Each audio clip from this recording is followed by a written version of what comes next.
నవ అవతారమూర్తి. దుష్ట శిక్షణ కోసం నారాయణుడు రాముడిగా అవతరించాడు.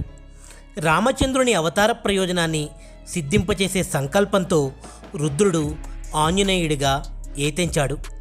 వైశాఖ మాసం కృష్ణపక్ష దశమి నాడు ఆంజనేయుడు జన్మించాడని పరాశర సంహిత చెబుతున్నది.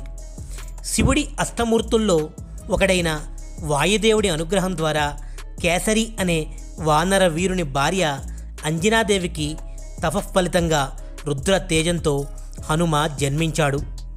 కిష్కింధకాండం మొదలుకుని యుద్ధకాండం ముగిసే వరకు రామకార్యంలో కృతకృత్యుడు అయ్యాడు హనుమ.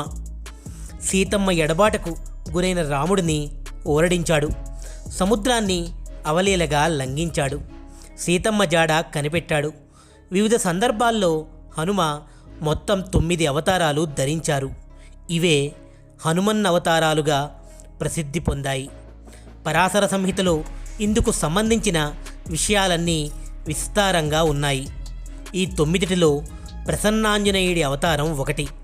మహాభారతంలో అర్జునుడి జైత్రయాత్రకు జెండాపై కపిరాజుగా సహకరించిన రూపమే ప్రసన్నాంజనేయుడు కాగా, గంగానదిలో మునిగిపోయే ప్రమాదంలో చిక్కుకున్న మైందుడనే బ్రాహ్మణుడిని కాపాడడానికి మారుతి ఎత్తిన అవతారమే వీరాంజనేయుడు. రామముద్రిక కోసం సాక్షాత్తు బ్రహ్మదేవుడితో వివాదపడిన హనుమ బ్రహ్మలోకాన్ని పెళ్లగించేస్తానని 20 చేతులలో 20 ఆయుధాలు ధరించి విసంతి భుజాంజనేయ అవతారంలో విశ్వరూపం చూపించాడు. శతకంఠ రావణుడి సంహారం కోసం సీతమ్మ వారికి అండగా పోరాడుతూ ఆంజనేయుడు పంచముఖ అవతారం దాల్చాడు. దుర్వాస మహాముని తపస్సుకు సంతుష్టుడై 18 భుజాలతో ప్రత్యక్షమైన రూపం అష్టాదశ భుజ ఆంజనేయ అవతారం. ఇక కుండిన నగరంలో ధ్వజదత్తుడనే వేదాంగవేత్తకు పేదరికాన్ని పోగొట్టిన రూపం సువర్చల ఆంజనేయ అవతారం.